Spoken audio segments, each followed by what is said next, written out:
Welcome to the Bigfoot Society. In this episode, I talked to Luna about her Bigfoot experience in the Mount Shasta area of California. If you've experienced something similar to what she has, or have more information regarding Bigfoot or other cryptids in the same area, please reach out to me immediately after this episode. Remember, your encounter could be the key to unlocking this mystery once and for all, so please don't hesitate to contact me at bigfootsociety@gmail.com.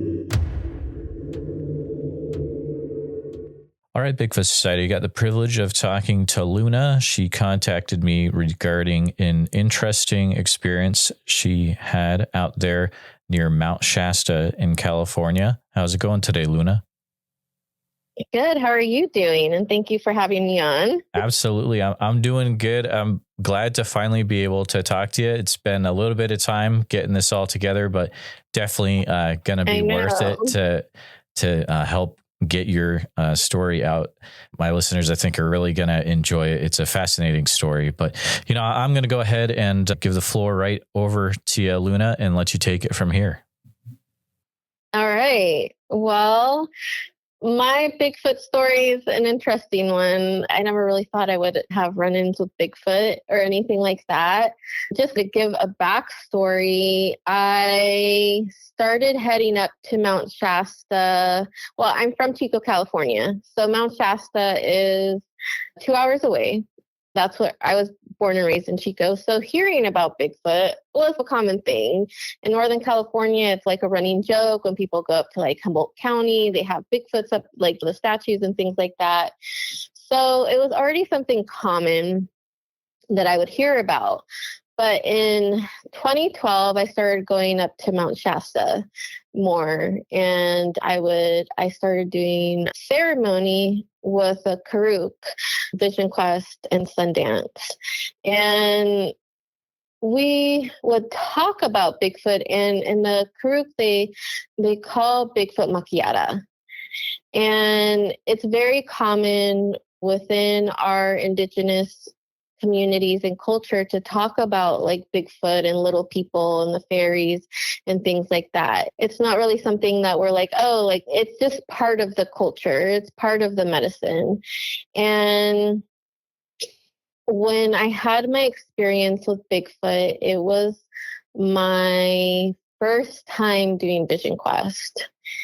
I was doing my first Vision Quest in the Sweat Lodge.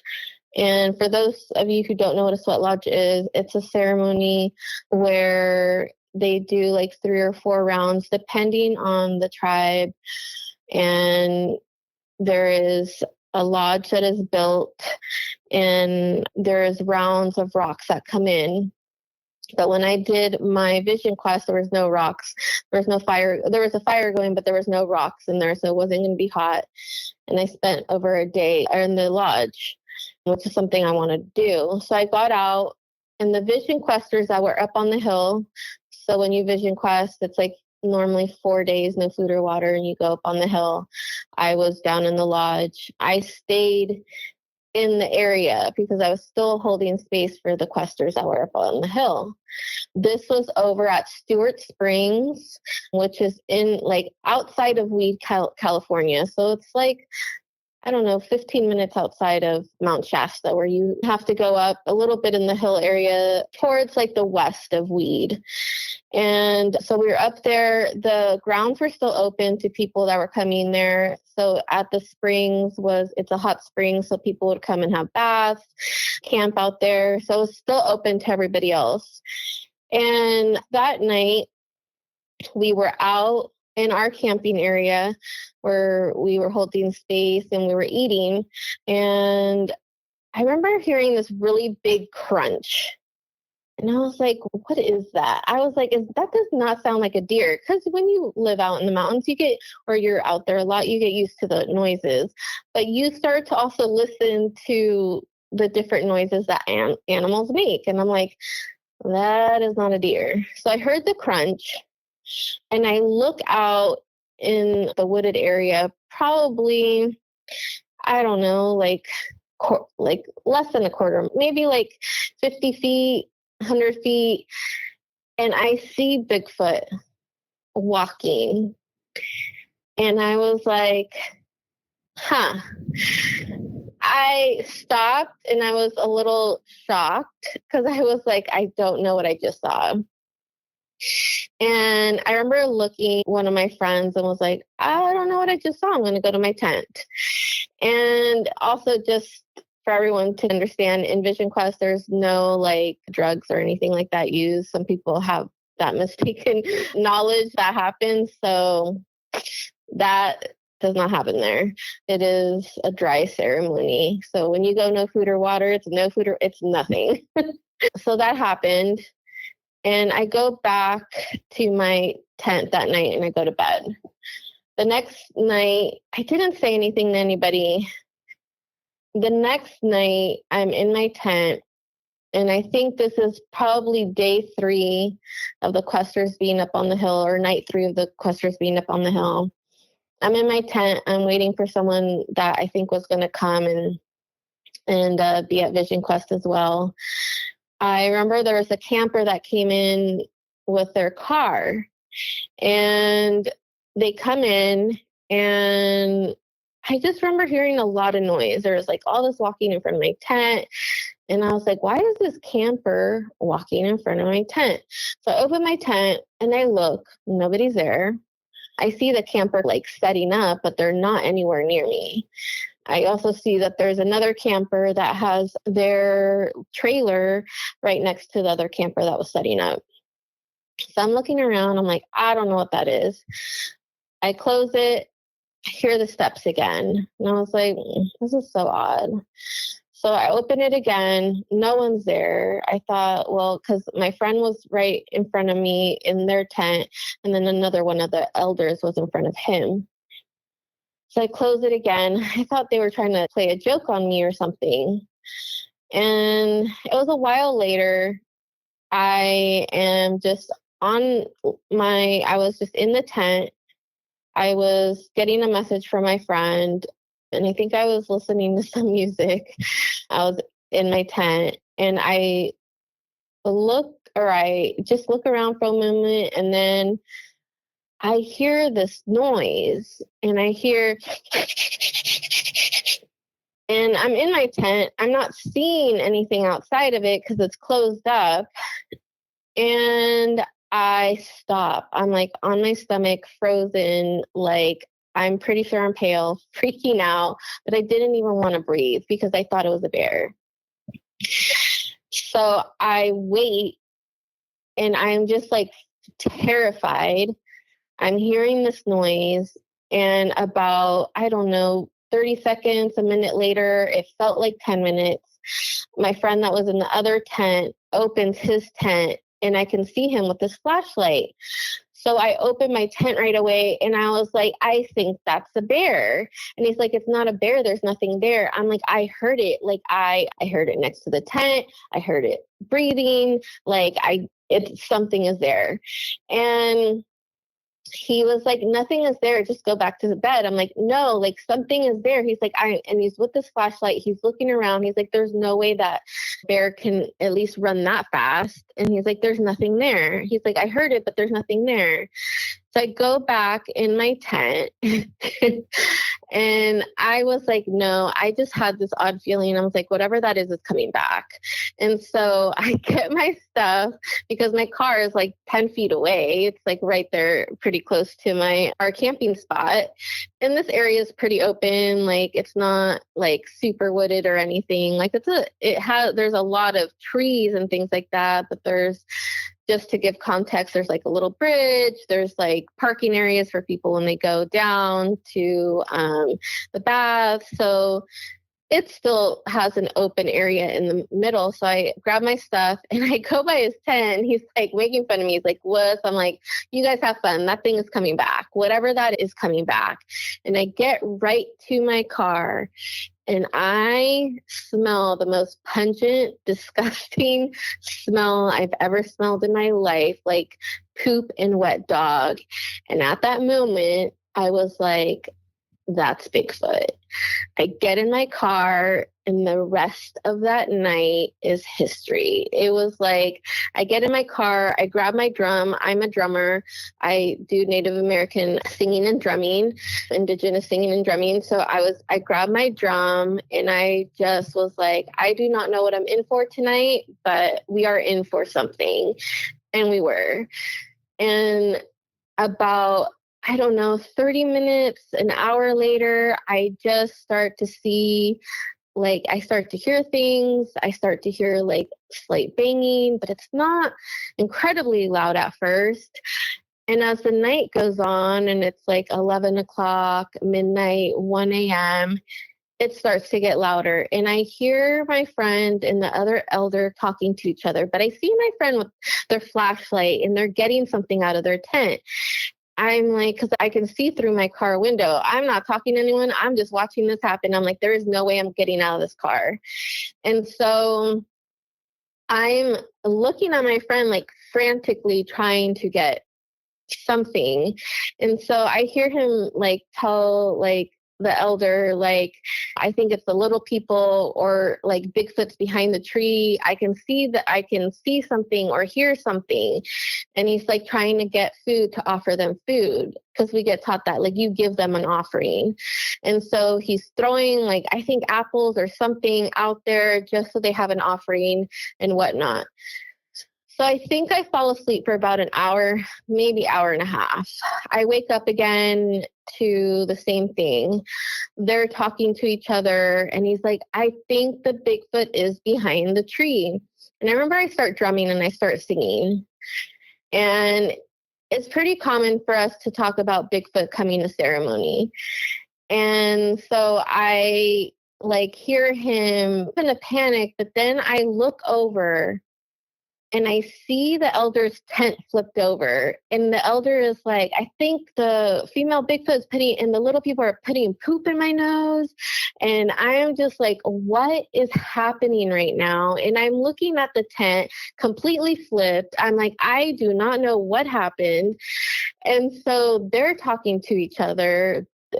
And he's like, I don't know. Do I give him an offering? Like, what do we do? And so I hear that for a while. Then probably about a half hour later, an hour later, it starts to get really loud. The banging starts to get loud. It's like they're banging cars or they're grabbing rocks and throwing them.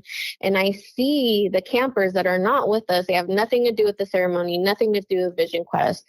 I see them open their door and start to look for the flashlight, like their flashlight, and like they're flashing their light out there. And I'm like, this is not just us hearing this. And it progressively got louder and louder as the time went on. I just sat in my car and I did not know what to do, because I was like, this is insane. I cracked the window a little bit. I was hearing, I never heard any growls or anything, but it was like the constant beating of something. And so there's a Bigfoot song that we drum. And so I think I sang that. And it was probably like pretty close to the sun coming up. And I could start to hear the birds like chirping, but I was hearing the banging getting louder and louder. And then as the sun came up and as I could start to see everything and the birds were getting louder, I hear one final bang. And it was like if they grabbed a boulder or something, just threw it, and then it just stopped.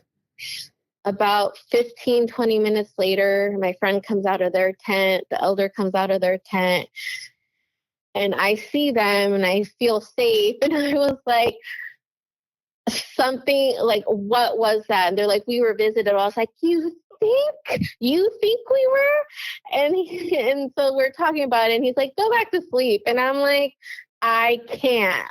You can sleep after that. I cannot. And so they're like making fun of me. If you do ceremony, you get used to this kind of stuff happening. So I go down to the fire, because when there's ceremony happening, there's always a fire. You're holding the space with fire. And I go down, the elders down there, and I'm just like, trying to get the story out. I'm like, my anxiety, I'm like freaking out. And he's just laughing. And he's like, so Bigfoot came for his woman. And I was like, this is not funny. And I ended up getting the name in my community, Bigfoot's girlfriend. And that was what happened in that occasion, but it has not been my only run-in with Bigfoot, but that was probably the most prevalent one. It was like the first time I had that, but since then Bigfoot has stuck around and I've had experiences here and there. I also had an experience in Yosemite where I was with friends. We were up at Glacier Point, and we were in Yosemite for a few days. And when you go to Glacier Point at night, they have the guy he has like the laser. And if you haven't been to Glacier Point, it's like where you can see Half Dome and you can just see all of Yosemite. It's absolutely gorgeous. We went there during the day and someone was like, you guys got to come back here at night so you can see the stars, and they give a presentation. So we did that. And it was like almost over, and we decided to walk back to our cars pretty early, me and my friends, where everybody else in our group was still there. I think there was like 10 of us or something. And so the three of us decided, oh, let's go back to the car early and we can head back to the Airbnb, or just wait for everybody to get to their car before everybody starts walking. Because there was quite a bit of people. There's, I think, 50 people out there. And so a few people got that idea and was also walking back to their car. And so we get back into like the parking lot area. It's not that far of a walk down. And I just remember it got really quiet. I could see my friend. I could see her sister, and we're walking down, and I'm just like hearing this banging as we get closer to the bathroom areas. And it got really eerily quiet. Like I was just like, where did everybody go? Like I knew we weren't the only ones that walked down. And we get closer to this bathroom, and I'm just hearing this banging. Like there's the chains that are below that I think like block off some of the trees and things like that. It was like someone was grabbing the chains and messing with them. I was like, what? That's so annoying. Like, who is doing that? Some kid? I don't know. Like, they need to stop. The adult in me was like irritated at that point. And so we're walking past the bathroom, and I'm like, that must be someone by the bathroom. But I look into the bathroom, and it's dark. No one's in there as we're walking by. And I'm like, that's really strange. And we pass that bathroom, and we're almost to the car. The car was going to be to the left of us. And I remember hearing this deep growl. It was like, and I was like, I look at my friend and I was like, run. So we run to the car, and the three of us do. We run to my car, actually. And I'm just like, do not know what's happening. We get in my car, and I would look at my friend, and I was like, did you hear that? And she was like, yes. And I'm like, and then I asked her sister, I'm like, did you hear that? And she was like, no, I just saw you guys running and I ran. And so I was like, y'all, I think that's Bigfoot. There's no way that's a bear. There's no way that's a mountain lion. Like, I've been around those things. That's not that. And so they had heard the banging too and things like that. They were like, we just thought someone was hitting something. And so we get in the car, and I drive back. I drive to the part of the parking lot that happened, because it was just right there. But I turned the car back that way, and I just like offered it a song. But I was so terrified at that point. And so we end up going back. And to give context, my friends are not, they don't do ceremony. They don't do any of that. So they have never experienced what I do. And that they knew what I did and things like that. They knew that I was a healer, but they're not in that world like I am. So for them, they were like, we don't know what's going on. And so I've explained to them. That was probably back. The one with Vision Quest happened probably in I think I was 32, 33. So that was probably 2014 around there. And then maybe 2015. And then the one in Yosemite, I think, was probably around 2017. And that was probably the last time that I had like a big encounter with Bigfoot like that. But I've had little stuff here and there that I'm like, but that hasn't been like those two. But those are my two really big encounters with them. Luna, thank you for sharing. Something that came to mind while you were talking, I was like, man, it brought something to mind. There's an old Bigfoot website called Bigfoot Encounters, and they have a section about Mount Shasta, there's a lot of different Bigfoot interactions that have happened over the years around Mount Shasta. Oh, and, yeah, I have a lot of friends that have similar stories. Oh, I'm sure. One of the accounts is let's see, I'm just going to read it real quick. Bigfoot came out of the forest, knocking off a branch at the 19-foot level. This is by Bunny Flats Campground. Bigfoot gave them a crystal and went back into the woods. A medicine man named Charlie Tom said, if you're in trouble in the woods, to sing the Bigfoot song and Bigfoot would help you. So Charlie Tom is actually I never met him because when I started doing ceremony with Walking Eagle, like he had already passed, but he was like their intercessor before Walking Eagle took over, I believe. But do you want me to sing the song?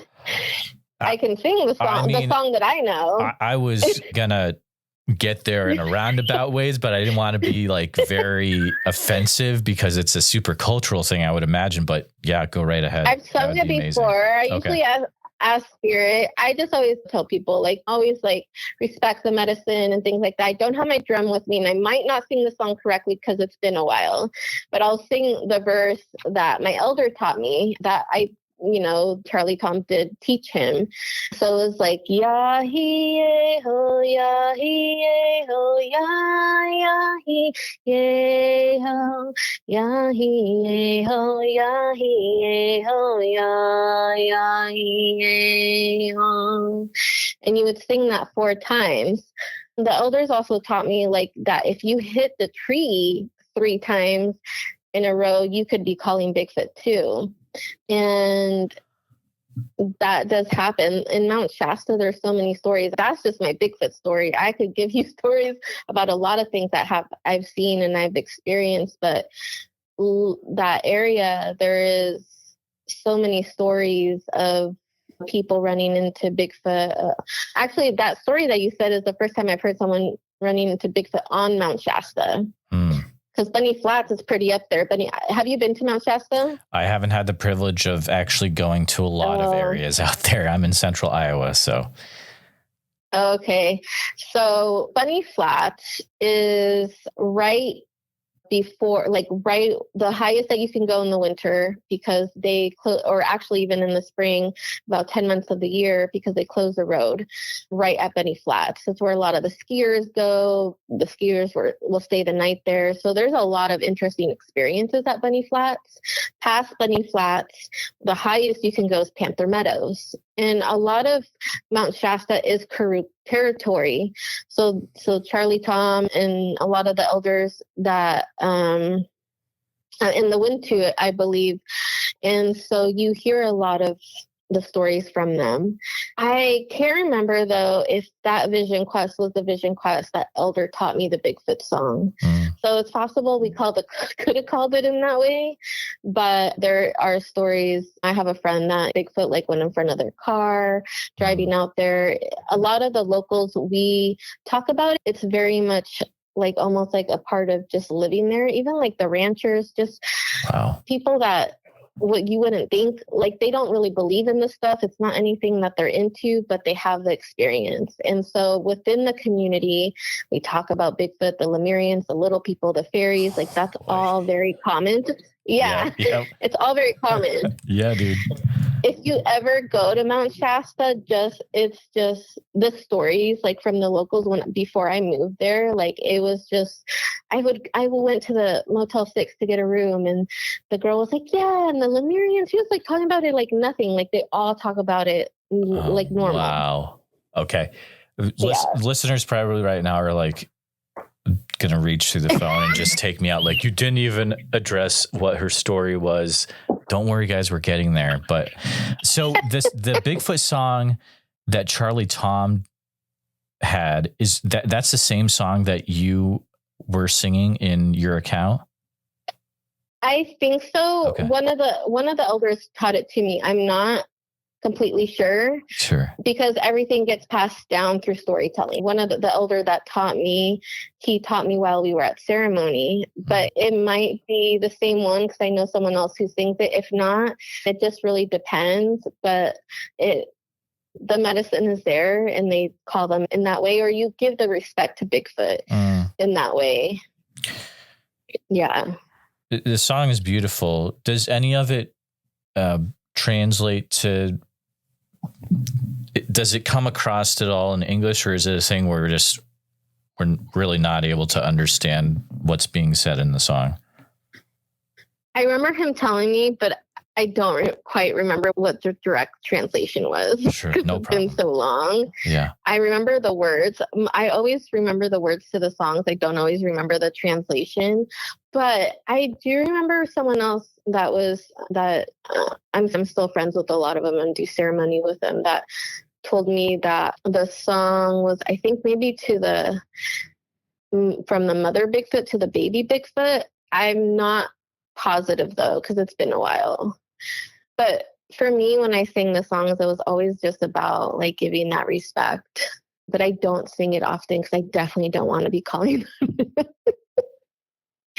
So that's actually a thing I wanted to bring up or ask you. Is it a thing where people would have to be careful actually playing that clip, like if they're out in the woods, that it could actually do something?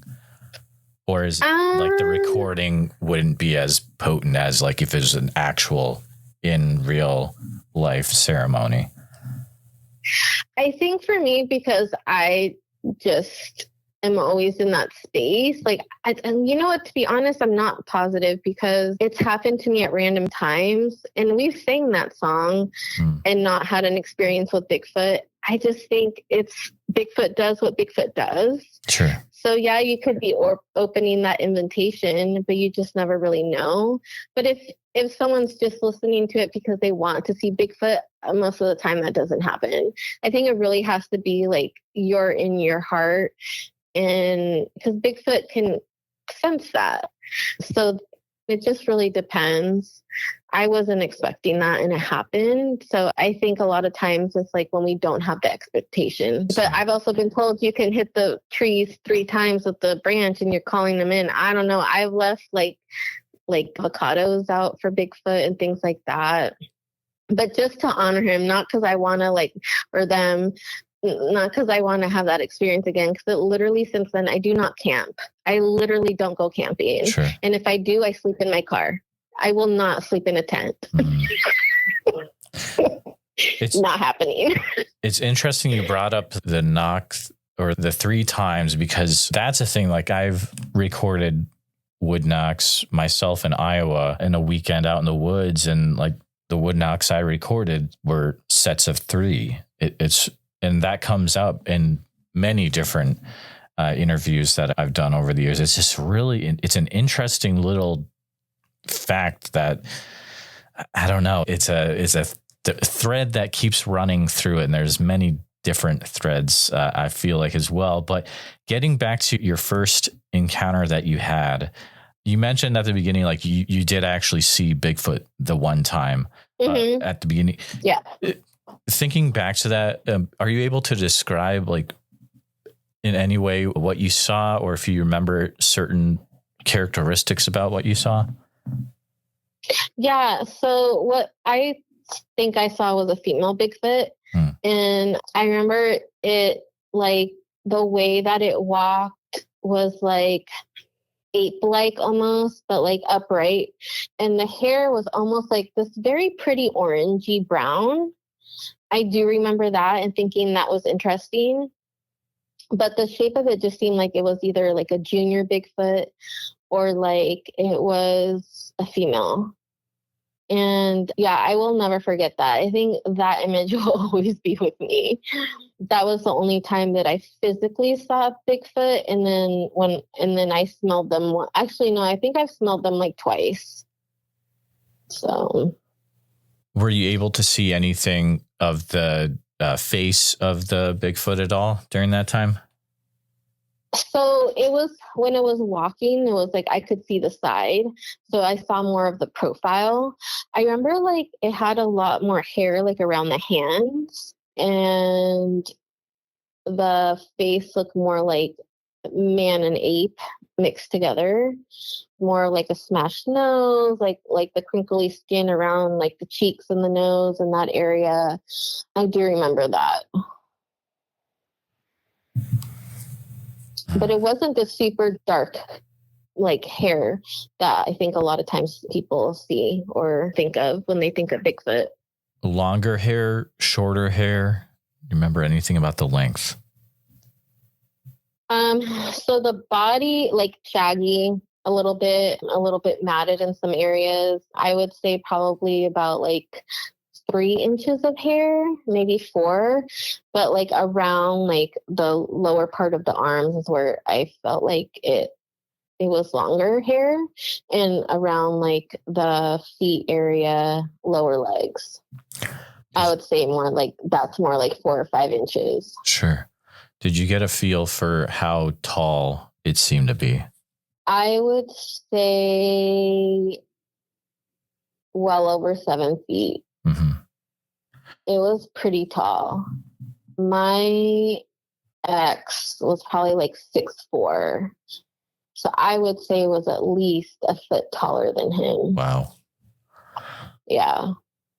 You mentioned it was moving like an ape. Can you go into more detail about what that would mean to you, about how something would move? The like arms. Okay.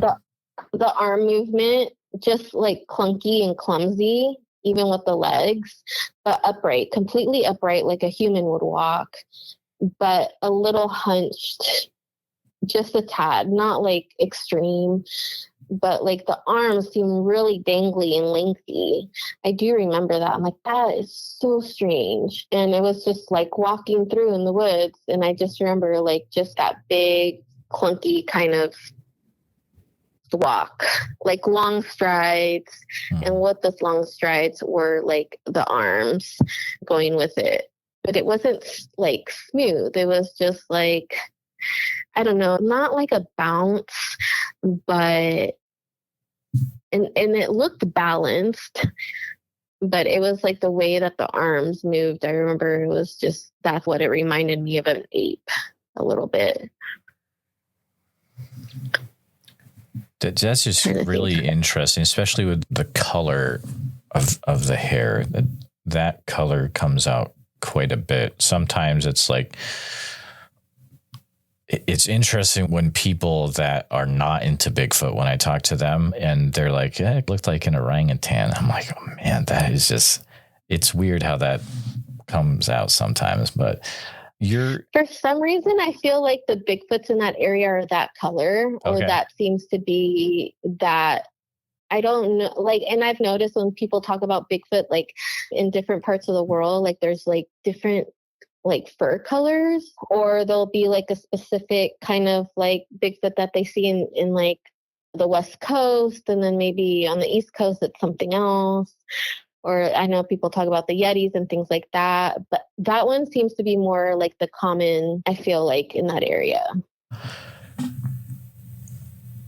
Are there the Bigfoot in the Mount Shasta area, from what you've heard, do they all have, how many toes do they have?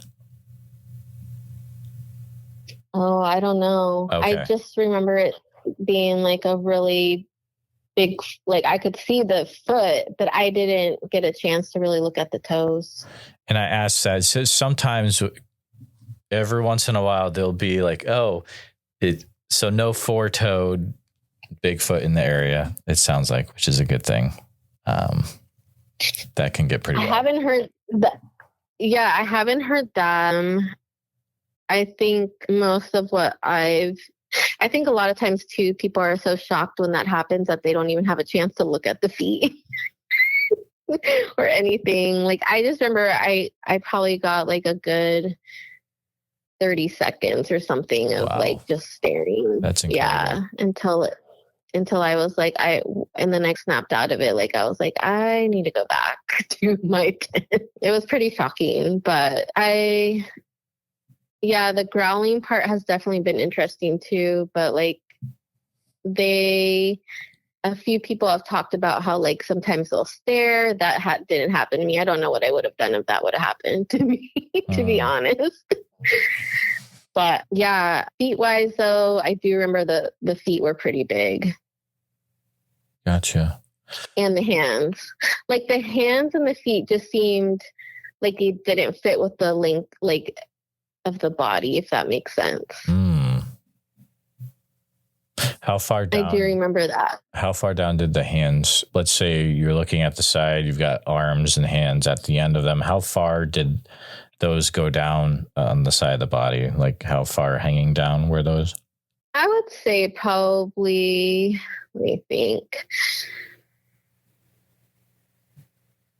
I would say, I feel like almost to the knee or around there. Okay. It's just, I just remember it being really like dangly. But like, I remember the hands being really big and really hairy. But so are the feet, so. It sounds like it was a pretty non-aggressive encounter, which is a great thing. That's how I took it from your story. I guess you would be the final say since you were the one actually there. Would you say when I saw it was not aggressive? Okay, that's true. Yeah. The one in Yosemite, the next night, I would say definitely freaked me out. Like, I don't know why they were throwing stuff, and I still ask myself to that day. That's true, yeah. Like, why? What was the point of that? And then what was the point to growl? So I'm like, I have always asked, I'm like, do they want something of me? I don't know. Like, I don't have a question to that because it's just like, it's been a few, like, interesting encounters and I'm like, I don't have an answer. They've never done anything to me or to anyone that I know that is harmful. Just everyone is scared. Oh, sure. Yeah. You mentioned that you've also heard some things from friends, acquaintances around the same area.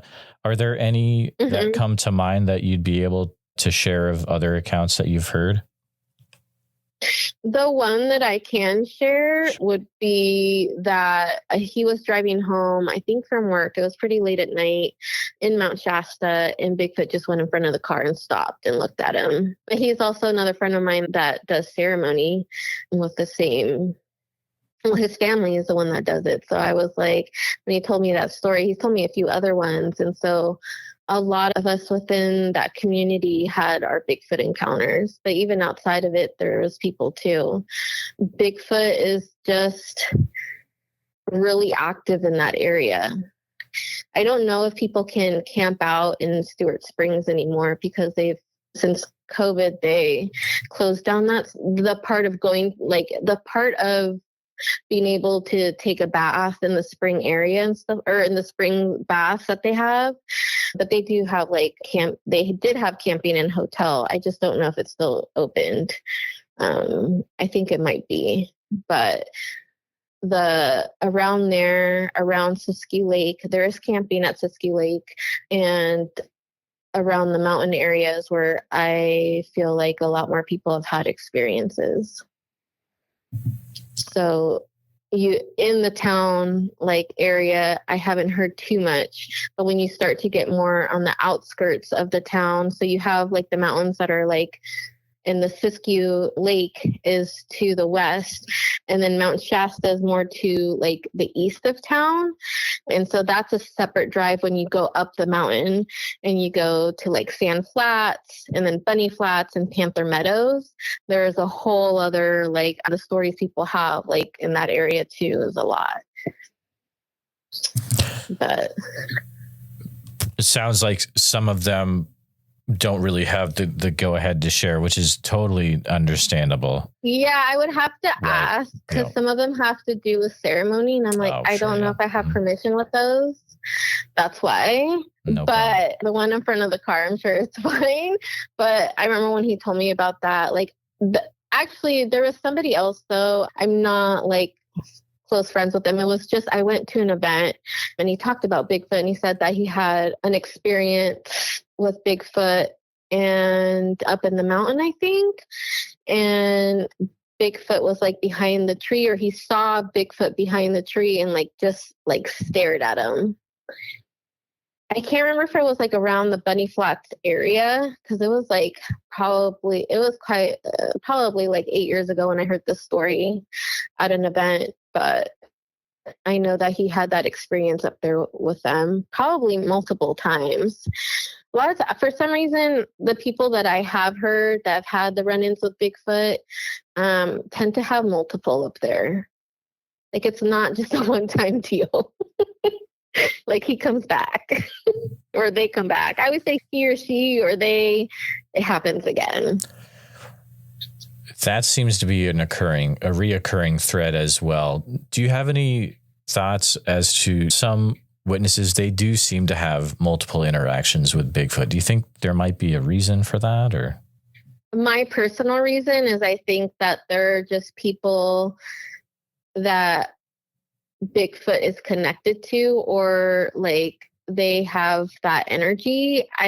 That's what I take, because I've been asking myself that question for a really long time, because it's just, they continue to do it. I haven't really been out in the mountains too long. I did live when I lived in Dunsmuir, when I lived in Mount Shasta, I never had a Bigfoot run-in. But before then, I did a lot. And I just was always like, why? And my other friends that had the same thing, like they didn't know either. My thought was always like, maybe like we hold something that Bigfoot respects. I don't know.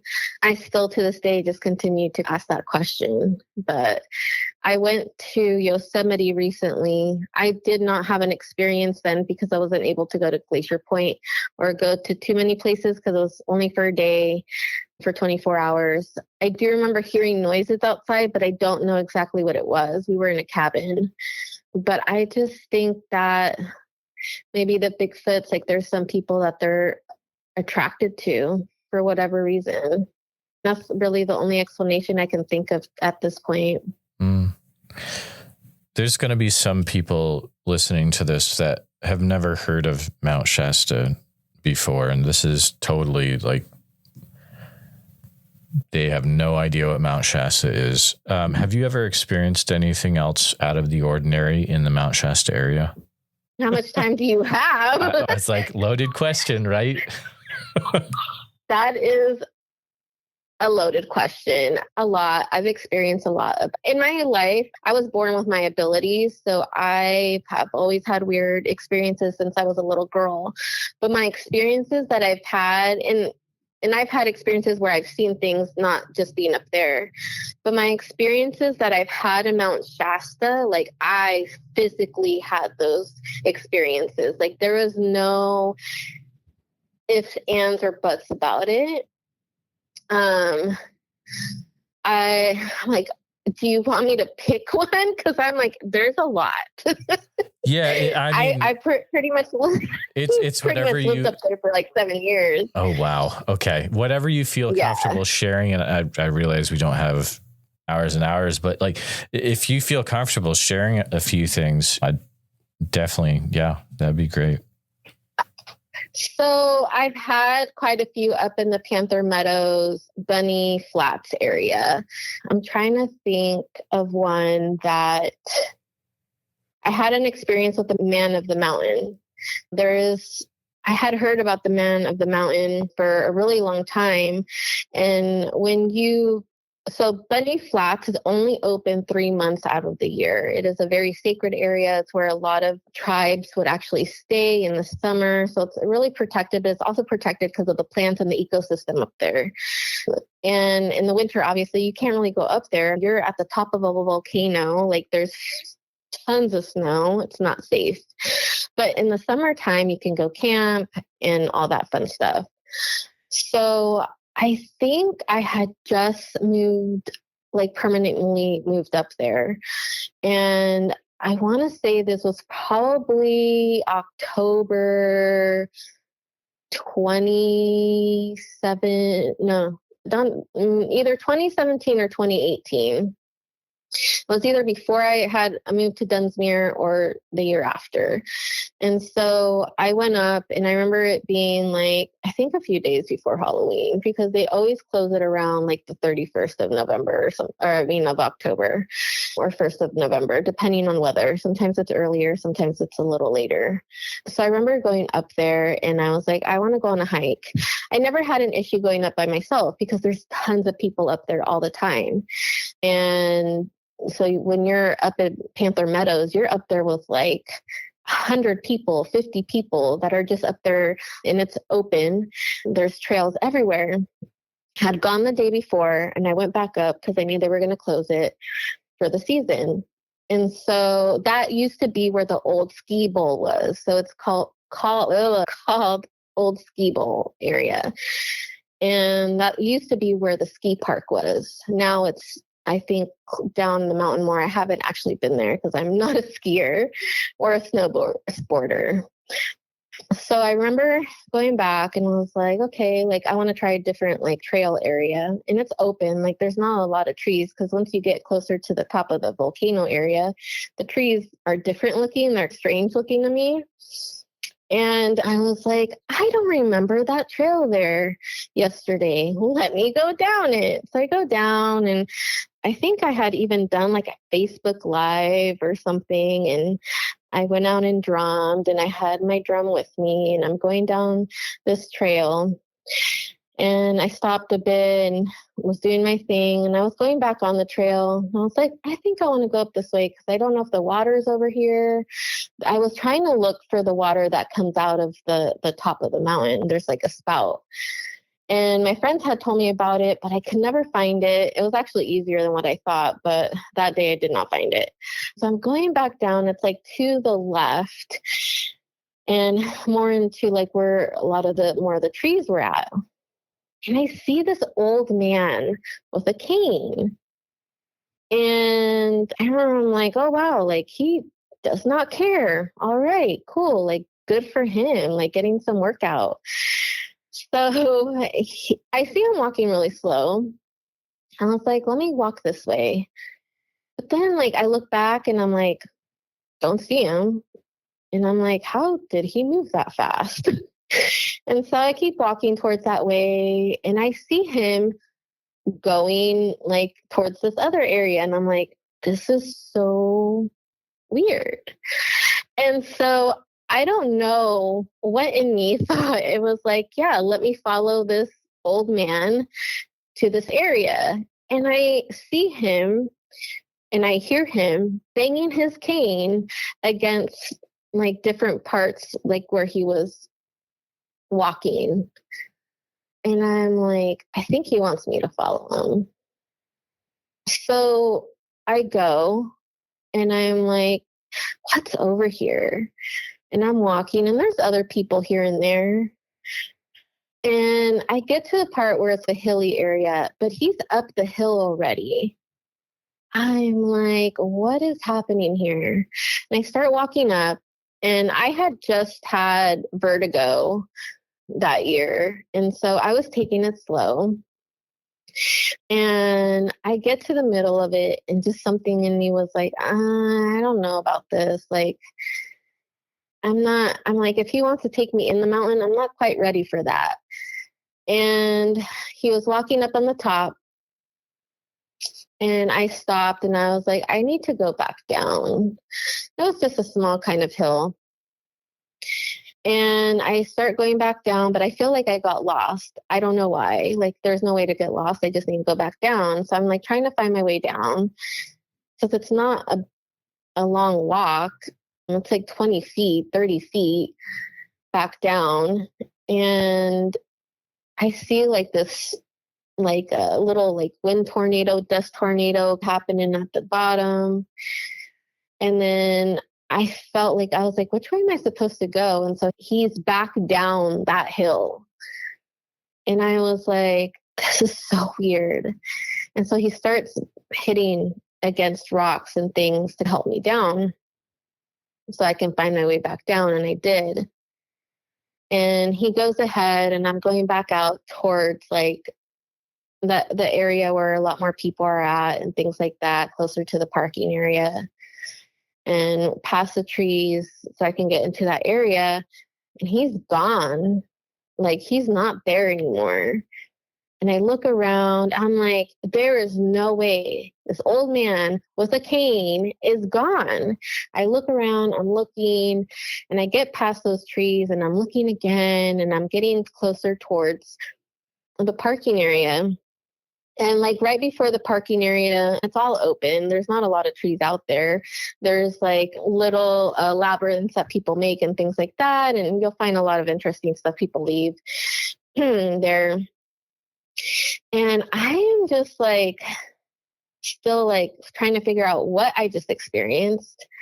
And so all of a sudden I see someone working on the labyrinth, and I go up and I'm like, this looks really nice. You're doing an amazing job.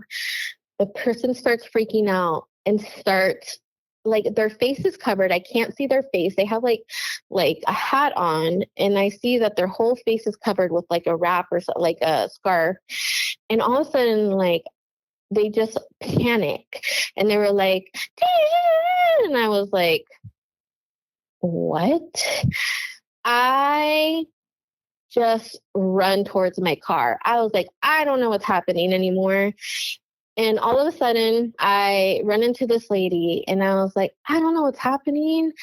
I was just like, this is so weird. I was like, I just came to find the water. Oh, I did find the water that day. I was like, I just came to find the water that comes out of the mountain up here. Someone told me about it. And so she took me up. And it makes me emotional. She took me up, we got some of the water, and we went back down. And actually, like, she gave me her number, and I'd seen her in town a few times. But I think if it wasn't for her, I don't know what I would have done, because it brought me back. I felt like I went into another timeline or sphere. I don't know what was happening. And I just like felt like I was like back in my body once I could talk to her, and she showed me where the water was and whatnot. I will never forget that day either. Like it, and I don't even have an explanation to what happened that day. I'm like, I wonder, I'm like, were they trying to take me in the mountain? Like, was he trying to show me? Because we've all talked about the old man of the mountain. Not exactly what I thought it was going to be.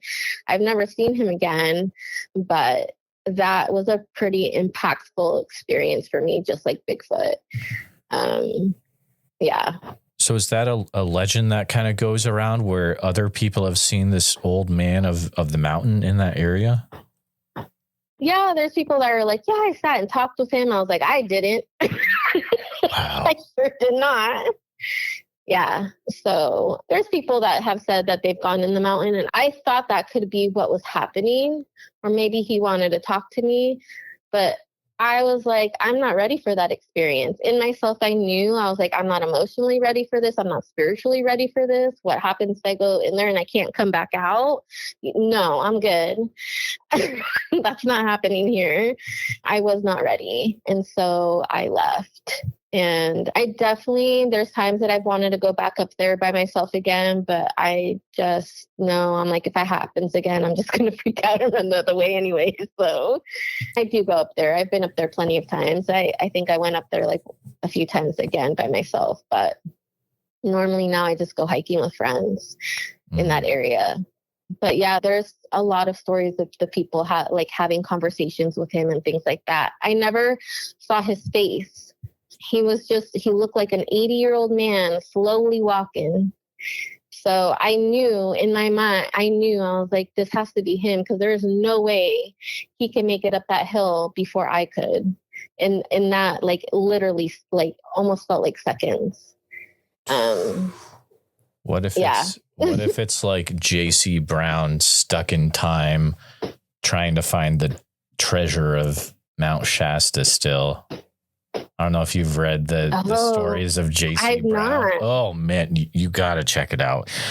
So a lot of people, Mount Shasta, known for Bigfoot. And then there's the whole Lemurians thing where people think there's a city that's underneath Mount Shasta of a different race of, or how would you explain it? So the Lemurians, I know people that have said they've seen them. Wow. The Lemurians are like, to me, like when I've worked with that energy, they're just like beings that have the technology. Like they were supposedly here for a long time, and whatever happened with the earth, they went in because that's how they protect themselves or whatnot. They're supposedly really tall and have like white robes and things like that. Seems to be what a lot of people in town say. There's people that have lived in town for years, decades, their family has. And so they talk about how like these tall people would go into the stores and they would buy things with gold. And those are very common stories that a lot of people have in town from family and friends and their grandparents and things like that. So supposedly, like, they are just advanced beings who can't really be out in public anymore. That's what the main kind of story that I've heard from everybody. They always tell you that you're not supposed to go past the tree line. So like that's their area. You like respect their area. But funny thing is, when I went to Panther Meadows this summer, I had taken a friend up there and we were looking up at the tree line, and she saw something that looked like that, and then it like went away in an area that it would be impossible for someone to hike in. So they're there. They definitely will show themselves. I haven't heard of anyone recently see any in town. I think that it's been a long time since something like that has happened. But yeah, there are people that have talked about the city and the mountain telos and whatnot that supposedly have seen it. There's a few people that talk about the entrance. I've never seen it. I'm not too sure where it's at. But when I saw the man of the mountain, that's what I thought he was maybe trying to show me. But I was like, I backed out of that experience. I was like, no thanks. I'm good. Yeah, I've read a few books about the mountain area, and I think a common thread in the books is that a lot of people they'll be missing, or something will happen when they get above the tree line. Is that something that you've heard as well? Yeah, I've heard a lot of those stories, which is why I respect it. I respect the power of the mountain. You're also on a volcano. You never know what's going to happen anyways. It's an active volcano. It hasn't erupted in 100 years, but still, it's still active. But my elders have always said, you can go up there, but you are not to go past the tree line. And I respect that. There's a lot of hikers that go past up there and they don't go missing and they don't have those experiences. Another experience, though, that I do want to add to this story, because I feel like it's important because it keeps coming up and I'm like, okay, maybe I need to tell it, is one night I was sleeping in a Bunny Flats. And there's a lot of people out there sleeping. There's a lot of skiers and people that go snowboarding and things like sleep there. And I remember I was sleeping up there because I just wanted to sleep up in the mountain. It's a mountain. I'm like, it's so peaceful up there. So I was sleeping in my car. And it's a common thing for a lot of people to do when they go up. And I knew I wasn't going to be alone. So I'm in my car and I see this really bright blue light up on the mountain area of Bunny Flats. I'm like, that's really strange. Maybe that's a hiker up there. And about an hour later, I see another really huge blue light. And the rest of the night, I just kept seeing these huge blue lights the size of a house just show up on the mountain. And I kept looking at people outside that were coming back down from hiking. It was really late. Some hikers stay up there pretty late.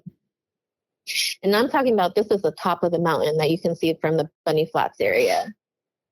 And I was like, this is so strange. No one else is freaking out. What am I seeing? I tried to take a picture. It didn't come out in my picture. And the next day I back down having, I think, lunch with a friend. And I'm like, this happened to me.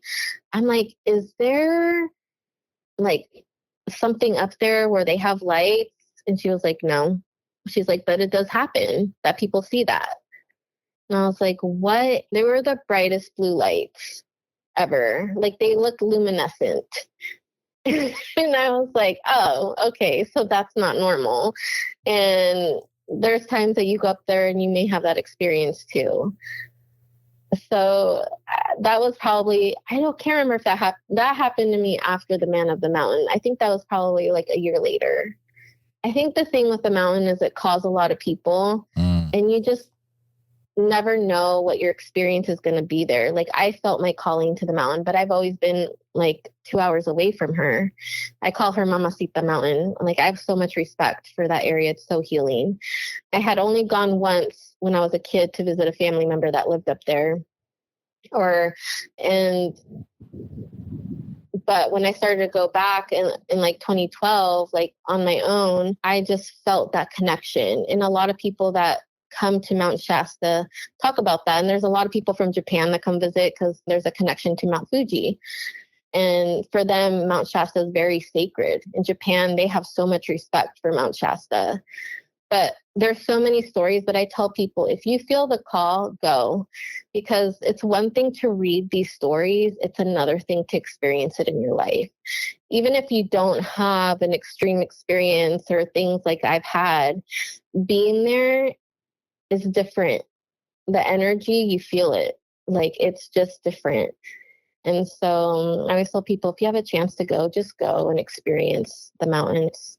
Gorgeous for one, but you might have an experience, you might not, like, but a lot of people do. I think a lot of people come back with stories.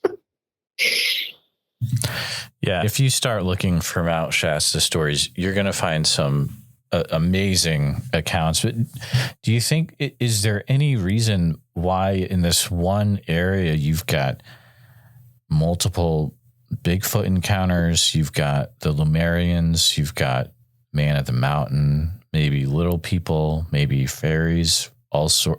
Could there be any explanation about why is it all happening in this one area? I think that it has to do with the city. I think that whatever happened in the planet where a lot of these beings had to go hide, they just did. But a lot of the beings there are very healing. I don't get a lot of the stories. I know like there's a lot of other stories in other parts of the world that are really scary, but the beings there are not really like that. They don't go out and scare people. They do and they don't, like in the sense of like it's scary to have that experience because you're not used to it. It's not something that is comfortable or that you know of. It's not familiar. But I feel like there's safe space. That's always the feeling that I've gotten from it. But obviously they can't really be around humans because that wouldn't be a normal thing. But all the experiences that I've had and all the experiences that I know people have had there has always been life-changing for them and healing for them. And so I feel like the interactions have their place. And that makes me emotional too, because it's such a beautiful area. But there are people that go missing. And I think that's probably for me the scarier part, which is why I stopped going a lot of places by myself for that reason. And why I did not go and follow the Man in the Mountain wherever he wanted to take me, because I was like, I don't know if I'm coming back out. So I did notice when I moved up there, like a couple times a year, there'd be like, this person's missing, this person's missing. And I want to say most of those people, they have never found them. They have never found a body. They don't know where they went at all. And there's never an explanation why. It seems like it's such a paradox where you have such a beautiful area, all these incredible stories, but then on the other side, you do have definitely a sense of potential danger to it in a certain area. Do you have any advice for people that might want to go out and visit the Mount Shasta area, but still be in a safe way? I would say one, like be mindful of the weather always and be respectful of Mother Nature. Two, always, if you're going to go alone, you need to tell people like where you're going to be at. So if you have a tracker on your phone or something, like give someone your tracking. Like I think that has to be like really important because there's people that have gone walking in town and they go missing. So I would also say if you can go with people, like don't go alone. And if you're going to go alone, like I know the areas I can go like by myself because it's packed with people, which is normally like Old Ski Bowl area, Bunny Flats, things like that. In the summer, like it's a destination spot of a lot of tourists. So you're not going to be alone in a lot of areas. But if it is an area that's pretty isolated, you need to tell people where you're at, and you need to be prepared with your whatever it is that you're using to go out hiking. And if you run into those experiences, like for me, like when I had that experience with the man of the mountain, like I just trusted my gut. And I was like, whatever this being wants to show me, I don't know what's going to happen, and I don't want to put myself in that position. I think people sometimes get really curious, but they don't use their intuition and their better judgment. And in that moment, I was like, I don't think this is for me, so I'm going to go. I was like, and I think that's important. I think wherever you go, you need to use your intuition to say, maybe this is not a good idea. Most importantly, like, be careful. I agree with you. I think one of the most important things we can do is if you're a type of person where you feel like you have that intuition, listen to it and don't shut it down. It's trying to connect with you for a reason. Luna, your story is just incredible. It's beautiful. Thank you so much for sharing it. Is there a way that people can get in touch with you if they have anything to share, or maybe, I don't know, some guests, they are like, hey, this is good enough at this. If you want to share anything about, if you're writing anything or if you have anything like that, feel free to share at this time. I have my podcast, The Healing Adventures of Luna. I go into some of my stories about Mount Shasta too in that one. I actually had a friend talk about their story about Mount Shasta, and I think it's the one under Merida. They had a pretty interesting story on that one. So I have that. You can find that on like Apple and Spotify, The Healing Adventures of Luna. You can find me on TikTok and Instagram under Fairy Moon Luna, and I talk about stuff there. And then I am in the middle of working on Oracle deck number 2. Oracle deck number 1 is on my website, fairymoon.co. And I do have Bigfoot in that deck. And that deck is a little bit about my experiences in Mount Shasta and that. So if people like Oracle decks, I have it there. I'll probably have a little bit more in Oracle deck number 2. I tend to share my experiences more that way. Maybe one day I'll write a book. I don't know, because it's hard to pick out what I do want to share on that in one area. But for now, that's pretty much what I've got going on. And yeah, that's how I found you too on TikTok. Absolutely. Your TikTok account is really cool. There's some fantastic stories you share on it. And I was like, I got to talk to this person somehow. But Luna, thank you so much for coming on. It's been a really enjoyable discussion. Yeah, thank you so much. Thank you for having me on and letting me share my story. Just want to take a few minutes to say thank you to you, all my listeners, for listening to the podcast. Please take a minute to help out the show by subscribing on YouTube, making sure you hit the bell so you don't miss any notifications, and share the episode on YouTube with a friend. Also, if you're listening to us on a podcast, thank you so much. Make sure that you're subscribed. Share the show with a friend.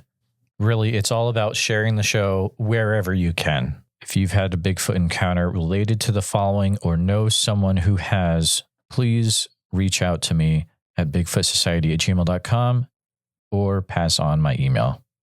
Here's a list. If you're a listener with Bigfoot sightings or encounters that you know of in the Mount Shasta area, like Luna had, and specifically in the Bunny Flats and Panther Meadows area, I would love to hear from you. Please, I'm asking you directly to reach out and to share anything Bigfoot related from this area. If you've got anything else you'd like to share from the Mount Shasta area, I'm not going to decline that either. A special thank you to all the Bigfoot Society Patreon and YouTube channel members. It's your support that helps keep the show going, and I extremely appreciate it.